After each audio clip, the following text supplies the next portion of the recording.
마귀는 종말이 올 때까지 크게 역사합니다. 자신이 심판받을 때가 점점 가까우면 가까울수록 마귀는 더욱더 강력하게 역사합니다. 우린 지난주 13장 말씀을 통하여서 용이 바다에서 올라온 짐승에게 보좌와 능력과 큰 권세를 주고, 이 바다에서 올라온 짐승은 올라와서 하나님과 하늘에 사는 자를 향하여 입을 벌려 비방을 하였습니다. 그리고 땅에서 또 짐승이 올라오면서 바다에서 올라온 짐승을 위하여 우상을 만들고 그 우상에게 경배하라고 말하였습니다. 이것은 완벽한 거짓 삼위일체입니다.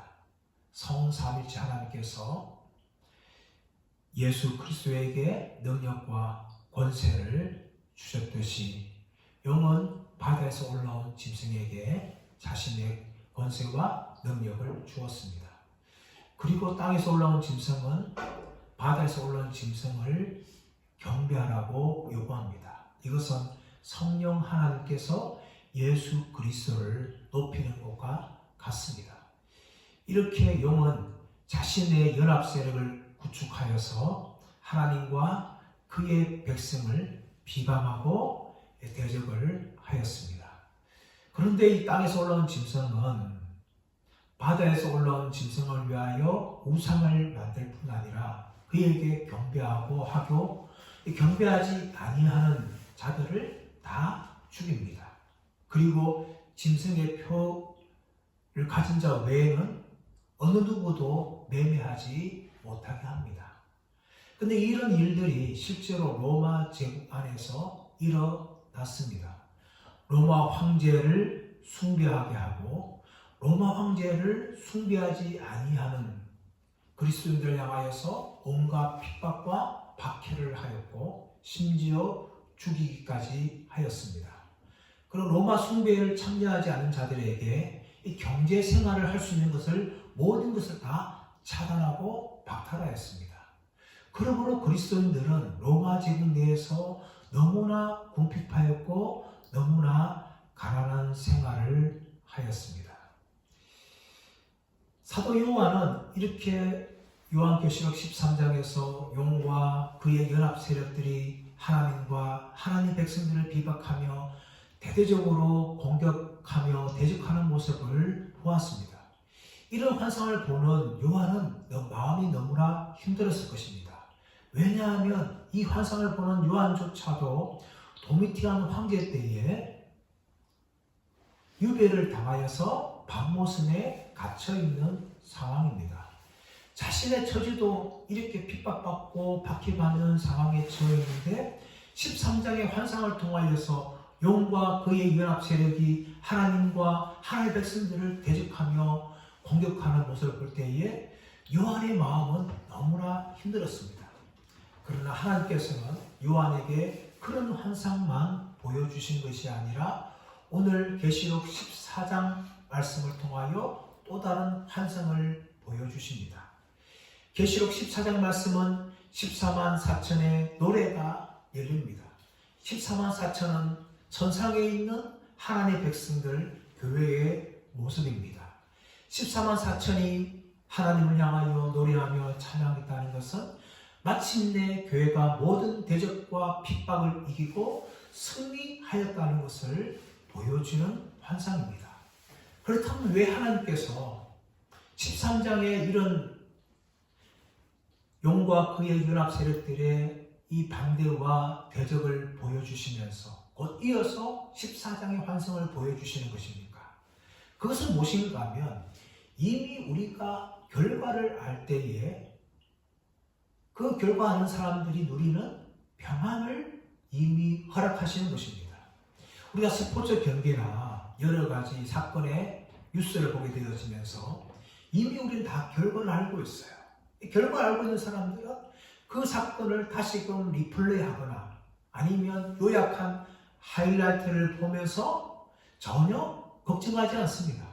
과정 중에는 자기가 응원하는 사람이나 선수가 지고 있다 할지라도 마침내 이길 것을 분명히 알고 있기 때문에 과정이 어떤 상황이랄지라도 전혀 결과에 대해서 두려워하지 않고 평안함을 누리는 것과 같습니다. 그러므로 하나님께서는 사도 요한에게 요한계시록 13장에서 영과 그의 연합 세력이 아무리 대적하다 할지라도 하나님의 교회는 반드시 승리한다는 것을 요한에게 보여주면서 요한을 위로하고 그 당시에 핍박받고 있는 성도들을 위로하고 격려하며 더 나아가서는 오늘 이 시대에 살고 있는 우리들과 또 마지막 시대에 믿음으로 살아가야 될 교회들을 위로하며 격려하고 있습니다. 오늘 말씀 이렇게 1절에 시작하고 있습니다. 우리 1절을 한번 읽겠습니다. 시작. 또 내가 보니 보라 하나님 어린 양이 시온산에 섰고 그와 함께 14만 4천이 서 있는데 그들의 이마에는 어린 양의 이름과 그 아버지의 이름을 쓴 것이 있더라. 아멘. 사도 요한은 이제 환상을 보면서 어린 양이 시온산에 섰고 그와 함께 14만 4천이 서 있는 환상을 보게 되어집니다. 이 어린 양이 어디에 서 있습니까? 시온산에 서 있습니다. 이 시온산은 예루살렘 동남쪽에 솟아오른 봉우리입니다. 이 봉우리 위에 솔로몬은 성전을 건축하였고 그 성전 위에 하나님이 임재하였습니다. 그런데 사도 요한이 본 이 환상에 나오는 시온산은 이 땅에 있는 시온산이 아닙니다. 하늘에 있는 시온산, 즉 새 예루살렘을 말하는 것입니다. 이 새 예루살렘 위에 누가 서 있는가 하면 어린 양이 서 있습니다. 이 서 있다는 표현은 무엇인가 하면 전쟁에서 승리한 군대를 환영하기 위해서 왕이 서 있는 모습과 같은 것입니다. 어린 양께서는 승리한 왕으로서 시온산에 지금 서 있는 것을 보여주는데 그 옆에 함께 누가 서 있는가 하면 14만 4천이 함께 서 있다라고 이야기합니다. 14만 4천의 머리 위에는 하나님의 이름과 어린 양의 이름이 써 있다고 이야기합니다. 이 14만 4천은 우리가 이미 계시록 7장에서 말씀을 나누었듯이 하나님의 인을 받은 자들이에요. 하나님의 백성입니다. 인을 받고 이 이마에 인을 받았다는 것은 무슨 말입니까? 이것은 바로 하나님의 소유라는 것을 말합니다. 마귀와 짐승의 백성들이 아니라 하나님의 소유된 백성임을 이야기하고 더 나아가서 하나님께서 끝까지 보호하신다는 의미가 이마에 인을 친다는 의미입니다. 이 이마에 인을 친 사람들이 누굽니까? 바로 14만 4천입니다. 2절 말씀 보시면 내가 하늘에서 나는 소리를 들으니 많은 물소리와도 같고 큰 우레소리와도 같은데 내가 들은 소리는 검은고 타는 자들이 그 검은고를 타는 것 같더라. 사도 요한 환상 중에 하늘에서 나는 소리를 들어요. 그 소리가 어떤 소리인가 하면 많은 물소리와도 같고 큰 우레소리와도 같다라고 이야기합니다. 아마 너무나 우렁찬 사람의 그 육신의 귀를 가지고 듣기에는 너무나 웅장한 그런 소리일 것입니다. 아마 이 소리와 가장 비슷한 소리가 있다면 저 캐나다와 미국에 있는 나이아가라 폭포 소리일 겁니다. 이 나이아가라 폭포에는 제가 가본 적은 없어요. TV에만 이렇게 보았는데 정말 웅장하고 또 소리도 너무나 우렁찹니다. 그런데 실제로 그 나이아가라 폭포에 배를 타고 밑에 가서 폭소를 떨어지는 소리를 듣는다면 그냥 육신적인 귀를 가지고 들을 수 없다는 거예요. 너무나 커서 이 귀를 막아야 되는 거예요. 그 정도로 이 소리가 큰데 혹자는 이 나이아가라 폭포 소리를 세계에서 가장 큰 천둥 소리다 라고 이야기할 만큼 너무나 큰 소리죠. 마치 나이아가라 폭포 소리처럼 하늘에서 나는 소리가 뭡니까? 너무나 커서 많은 물소리 같고 큰 우레소리와도 같다라고 표현합니다. 그런데 그 소리가 어떤 소리입니까? 내가 들은 소리는 검은 고 타는 자들이 그 검은 고를 타는 것 같더라 라고 이야기합니다. 너무 큰 소리예요. 큰 소리지만 그 소리는 그냥 시끄러운 소리가 아니라 하모니를 이루는 소리라는 것이죠. 이 검은 고가 헬라어로 키다랄스라는 단어인데, 이 키다랄스라는 단어에서 오늘날 기타라는 단어가 유래되었어요. 그렇다면 이 검은 고 타는 소리라는 것은 아무런 의미 없는 그런 소리 아니라 완벽한 하모니가 이루어지는 아주 큰 소리라는 것을 알 수가 있습니다. 그런데 이 소리의 정체가 무엇일까요? 3절 말씀 볼게요. 3절 말씀 시작. 그들이 보좌 앞과 네 생물과 장로들 앞에서 새 노래를 부르니 땅에서 속량함을 받은 14만 4천 밖에는 능히 이 노래를 배울 자가 없더라. 이 노래는 새 노래입니다. 보좌 앞과 네 생물과 장로들 앞에서 새 노래를 부르니, 누가 부른 거예요? 14만 4천이 이 노래를 부르는 것이죠. 그런데 이 노래가 뭡니까? 새 노래라는 거예요. 이 새 노래라는 것은 방금 작곡하고 작사한 그런 노래다, 그런 의미가 아닙니다. 이 새 노래는 무엇입니까? 바로 속량받은 14만 4천밖에 부를 수 없는 노래라는 것이죠. 다시 말하면 구원받은 하나님의 백성들이 구원의 감격을 가지고 하나님을 찬양하는 노래가 뭔가 하면 새 노래라는 거예요. 그러므로 성도들이 아무리 오래된 찬송을 부른다든지 아무리 흘러간 이 복음송을 부른다 할지라도 우리의 마음에 구원의 감격과 은혜가 충만하게 부르면 그 노래는 항상 새 노래라는 것입니다. 이 새 노래를 언제 불러야 돼요? 우리가 매일매일 불러야 돼요. 그리고 예배 때 불러야 됩니다. 우리를 구원해 주신 이 놀라운 구원의 은혜로 인하여서 나 같은 죄인 살리신 하나님 은혜에 감격하여서 우리가 부르는 노래가 바로 이 새 노래라는 거예요. 이 새 노래는 항상 우리 입에서 떠나가면 안 되는 그런 노래입니다. 성도들은 항상 이 구원의 감격 속에서 하나님 앞에 새 노래를 부르는데, 우리의 구원을 어떻게 표현했는가 하면 속량받았다. 이 속량받았다는 것은 구속받았다, 이런 의미죠. 이 단어는요, 이 시장에서 지나가는 사람이 쇠사슬에 묶여있는 노래를 보면서 돈을 주고 사는 그런 의미가 이 구속, 속량의 의미예요. 헬라어로는 아고라조라고 하는데요, 돈을 주고 산다는 거예요. 예수 그리스도께서는 죄에 묶여있는 우리를 그분의 보배로운 핏값을 주시고 우리를 사셨습니다. 그러므로 우리는 더 이상 죄의 종이 아니라 하나님의 백성이 되었고 의의 종이 되었습니다. 예수님의 핏값으로 말미암아 우리의 신분은 완전히 달라진 존재이기 때문에 우리는 바로 이 14만 4천과 같이 속량받고 구속받은 존재라는 것을 우리가 믿어야 될 줄 믿습니다. 그러므로 우리는 우리 입술에서 항상 이 새 노래를 불러야 되죠. 자, 그런데 이렇게 구원받은 14만 4천은 어떤 특징을 가지고 있는 사람인지 4절에서 5절에서 말하고 있습니다. 4절 말씀 보시면, 이 사람은 여자와 더불어 더럽히지 아니하고 순결한 자다라고 이야기합니다. 이 사람은 여자와 더불어 더럽히지 아니하고 순결한 자다. 그러면 남자만 말합니까? 아닙니다. 이 여자라는 것은 단지 육신적인 여자를 말하는 것이 아니라 영적인 존재예요. 영적인 존재. 이 여자라는 것은 음녀를 말합니다. 요한계시록은 음녀 바벨론을 상징하죠. 바벨론이 유대 백성들을 공격하고 멸망시킬 뿐만 아니라 우상 숭배에 참여케 하는 존재였죠. 그처럼 이 음녀라는 것은 영적인 음녀를 말합니다. 성도들 뭡니까? 이 영적인 음녀와 더불어 더럽히지 아니하고, 다시 말하면 우상 숭배하지 아니하고, 세상과 벗되어 살지 아니하고, 자신의 몸을 더럽히지 않는 존재라는 것이죠.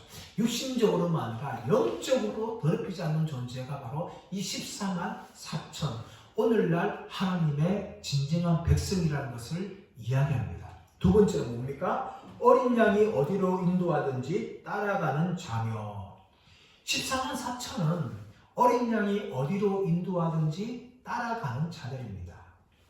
요한복음 10장 2절의 사진 말씀 보시면 목자가 올 때에 문지기는 목자를 위해서 문을 열고 목자는 자기 양 한 마리 한 마리의 이름을 부릅니다.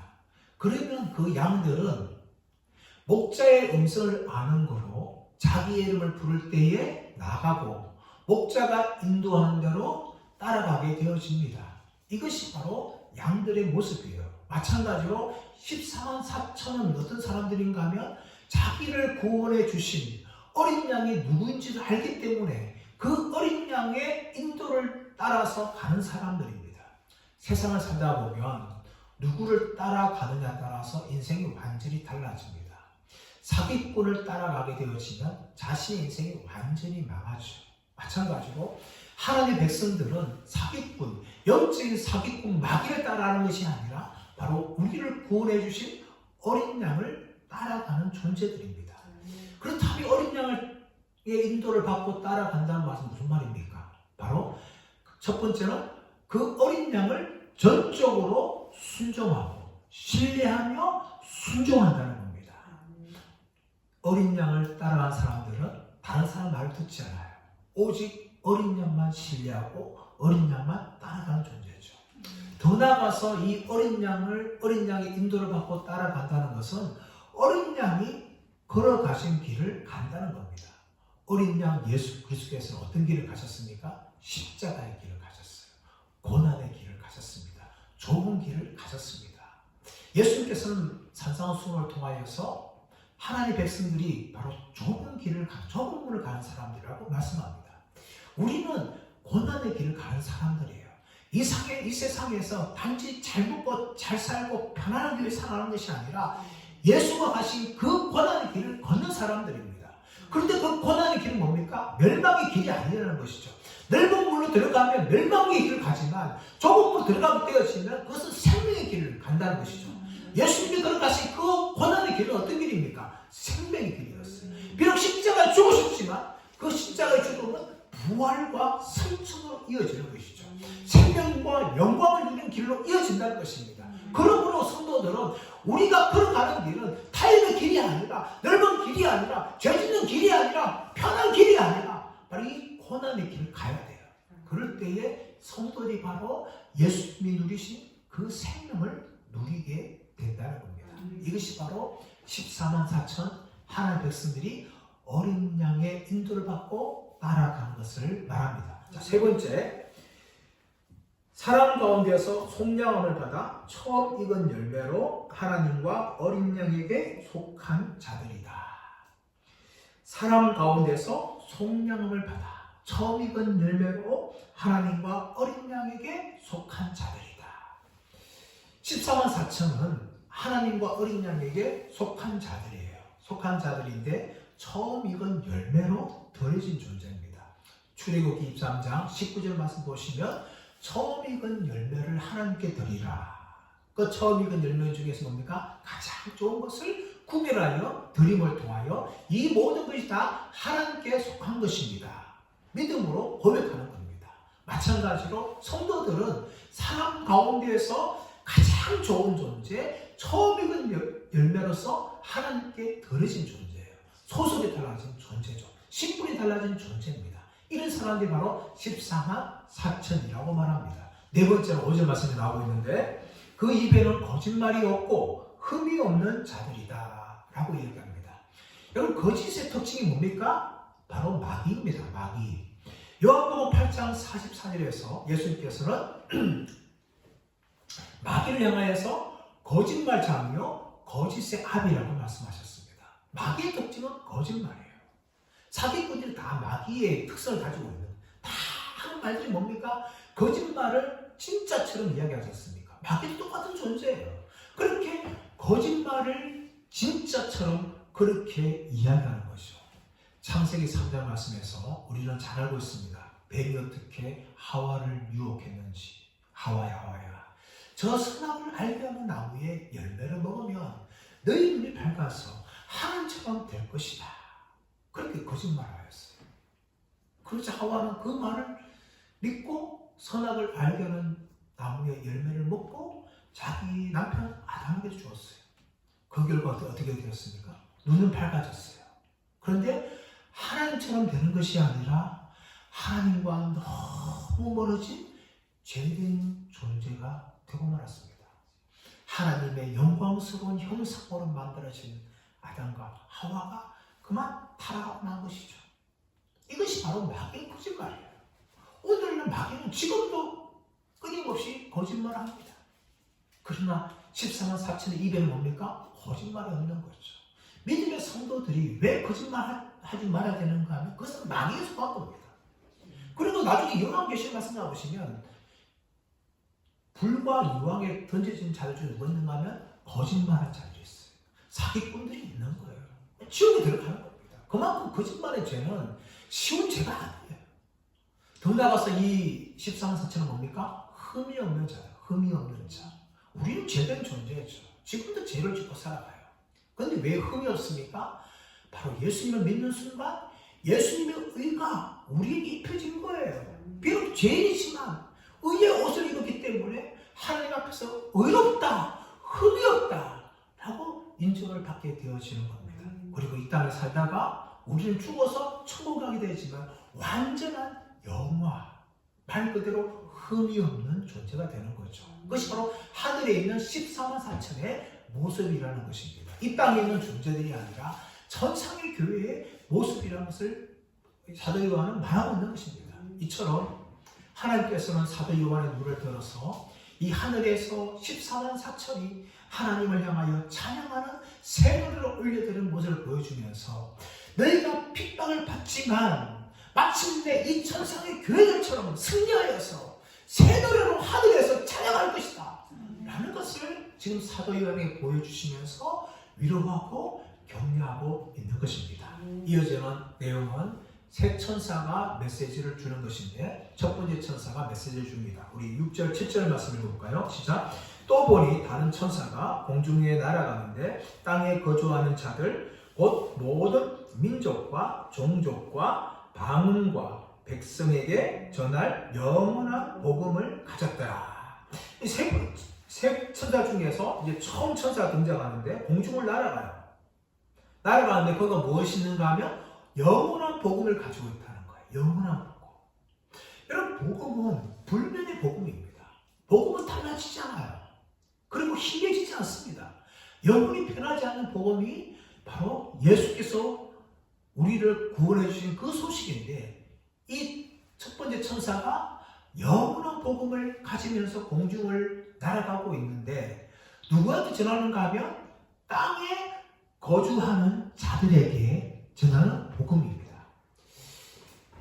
요한계시록 13장에서는 땅에 거하는 자들이라는 표현이 반복해서 나옵니다. 4절과 8절과 14절에서 땅에 거하는 자들을 나오고 있는데 오늘 계시록 14장 6절에서는 땅에 거하는 자들이라 표현하는 것이 아니라 땅에 거주하는 자들이라고 말합니다. 이 둘은 완전히 다릅니다. 13장에 나오는 땅에 거하는 자들은 어떤 사람들인가 하면 하나님과 하나님의 백성들을 대적하고 짐승을 경배하는 자들이에요. 그러나 14장 6절에 나오고 있는 이 땅에 거주하는 자들은 그런 자들이 아니죠. 14장 6절 말씀 보시면 모든 민족과 종족과 방언과 백성이라는 것이죠. 이런 사람들에게 천사는 공중을 날아가면서 영원한 복음을 가졌단 말합니다. 그들을 구원할 복음은 영원한 복음이었는 거예요. 그런데 이 천사가 큰 소리를 외치는데 7절 말씀 보시면 그가 큰 음성으로 이르되 하나님을 두려워하며 그에게 영광을 돌리라. 이는 그의 심판의 시간이 이르렀으니 하늘과 땅과 바다와 물들의 그늘을 만드신 이를 경배하라 하더라. 하나님을 두려워하면서 이것은 공포를 말하는 것이 아니라 하나님을 경외한다는 거예요. 하나님을 경외하면서 하나님께 영광을 돌리라 라고 큰 음성으로 외칩니다. 그 이유가 무엇입니까? 그의 심판의 시간이 이르렀다 라고 이야기합니다. 그의 심판의 시간이 이르렀다. 이 시간이라는 단어가 헬라어로 호라라는 단어인데 이것은 카이로스와 좀 구별되어집니다. 이 카이로스는 어느 특정적이고 질적인 시간을 말하지만 이 호라라는 시간은 세 군데의 시간을 말하고 있어요. 그러므로 이 심판의 시간이 이르렀다는 것은 이제 마지막으로 그 심판 지금 다 왔다는 것을 이야기하고 있습니다. 그런데 이런 심판하는 분이 누굽니까? 하늘과 땅과 바다와 물들의 근원을 만드시라고 말합니다. 창조주 하나님께서 이제 이 땅의 모든 것들을 하나님께서 다 심판한다는 것이죠. 모든 민족과 종족과 방언과 백성뿐만 아니라 모든 만물들을 하나님이 다 심판하시기 때문에 영원한 복음을 믿을 것을 지금 첫 번째 천사가 하늘을 날아가면서 지금 외치고 있는 거예요.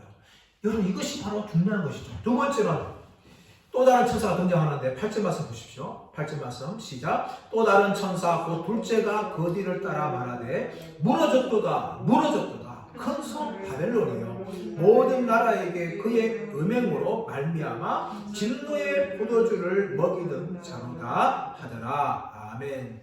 이 큰 성 바벨론은 실제적으로 로마 제국을 말하는데 사도 요한은 큰 성 바벨론이라고 표현합니다. 왜 그럴까요? 이 바벨론은 앞에 나오고 있던 음녀와 같은 존재였죠.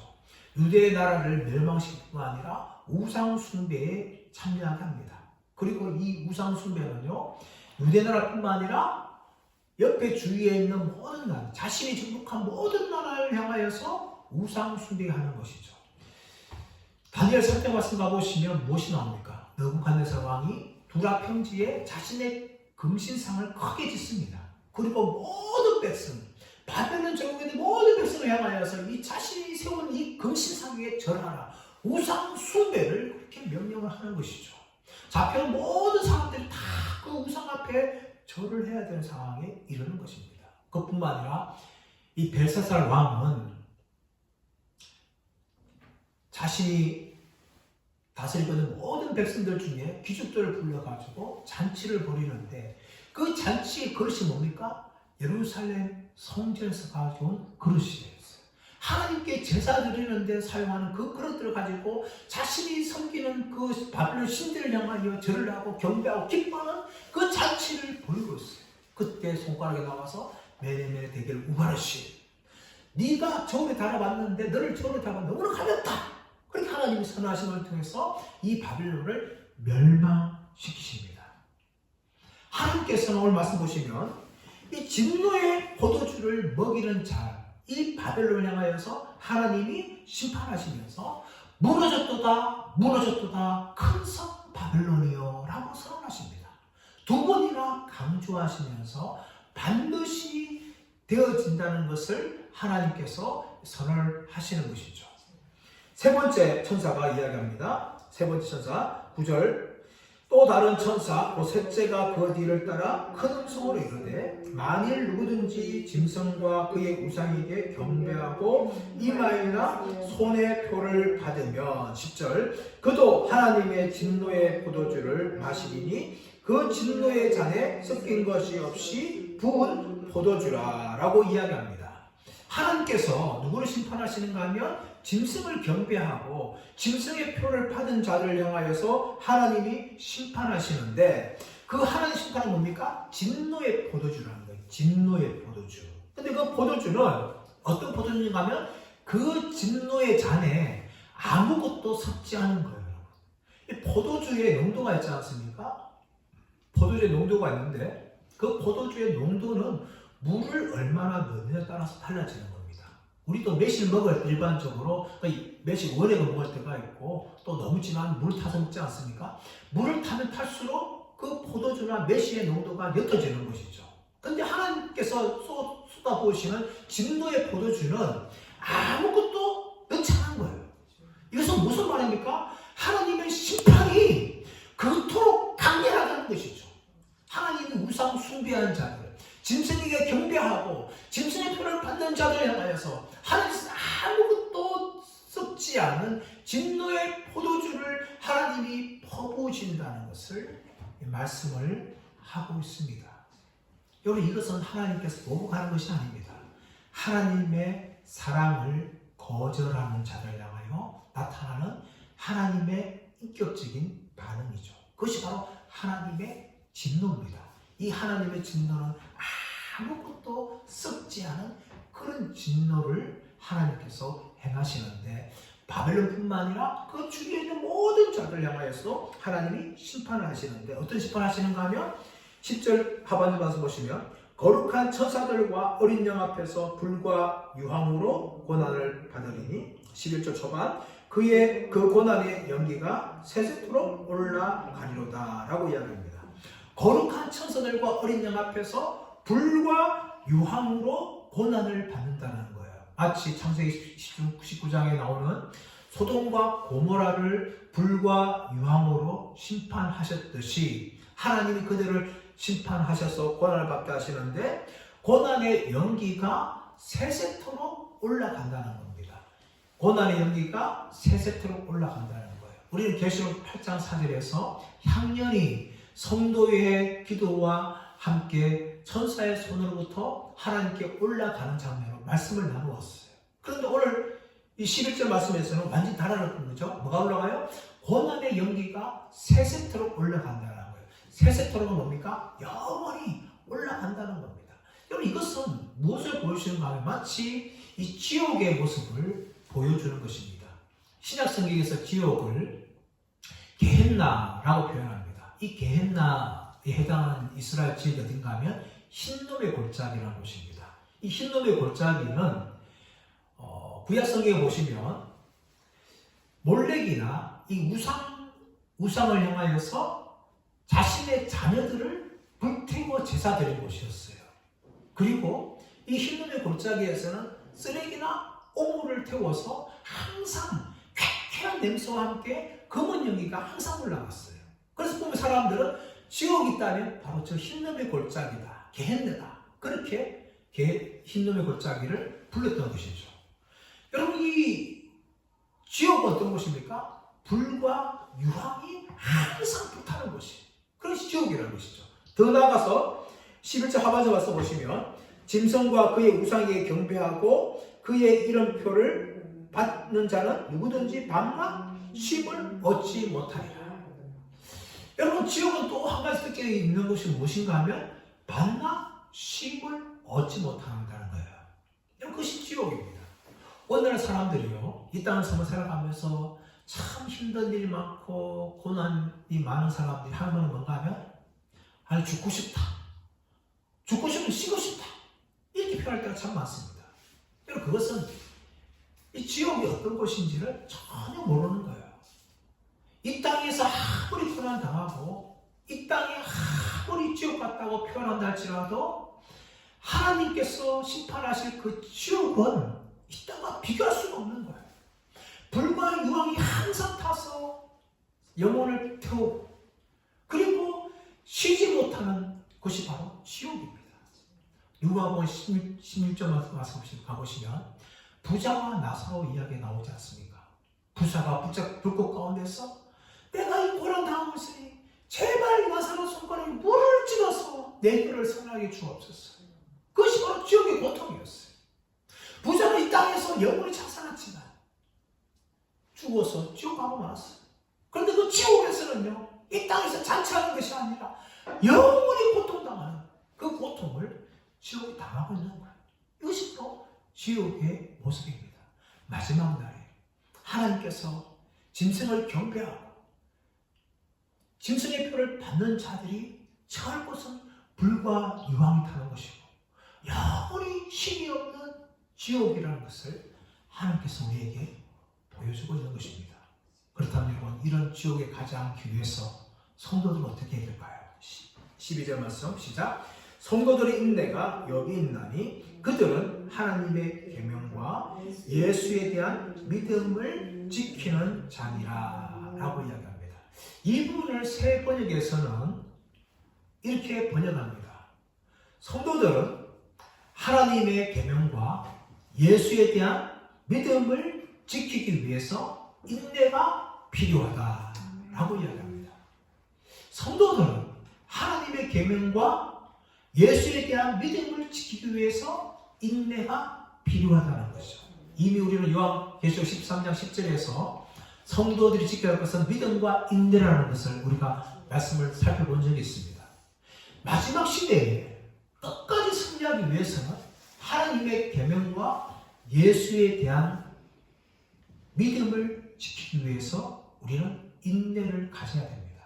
인내가 뭡니까? 견뎌야 되는 거죠. 어떤 핍박과 박해가 있다 할지라도 굴하지 않고 끝까지 견뎌야 되는 것이 인내인데, 이 인내를 어디에 가져야 되는가 하면 하나님의 계명, 하나님의 계명과 예수에 대한 믿음을 지키는데 인내를 가져야 된다는 거예요. 하나님의 계명이 뭡니까? 오직 하나님 외에는 다른 신을 섬기지 말라. 예수에 대한 믿음은 뭡니까? 예수님만이 우리를 구원하신 유일한 구원자다. 나는 이 믿음을 끝까지 지켜내는 인내가 있어야 성도들은 승리할 수가 있다는 것을 우리에게 말씀하고 있습니다. 이제 말씀의 결론을 맺습니다. 계시록 13장에서 영은 그의 연합세를 통하여서 하나님을 비방하고 또 하나님 백성들을 핍박하며 박해하였습니다. 이런 상황 속에서 하나님께서는 계시록 14장을 열어주면서 승리한 천상의 교회를 모습을 보여주고 새 천사의 메시지를 통하여서 하나님의 심판과 진노를 경고하시면서 동시에 성도를 향하여서 하나님에 대한 계명과 예수에 대한 믿음을 지키기 위해서 인내를 가질 것을 우리에게 말씀하고 있습니다. 사랑하는 여러분, 이 시대는 인내가 필요한 시대입니다. 우리가 살아갈수록 마귀의 공격은 점점 강해질 것입니다. 세상의 공격은 너무나 강해질 것입니다. 이럴 때에 우리는 인내로 무장하기를 원합니다. 그럼을 통하여서 이 영원한 지옥에 들어가지 않고 천국 백성으로서 14만 4천이 되어서 하나님을 찬양하는 이 영광스러운 자리에 설 수 있는 저와 여러분 되시기를 예수의 이름으로 축원합니다.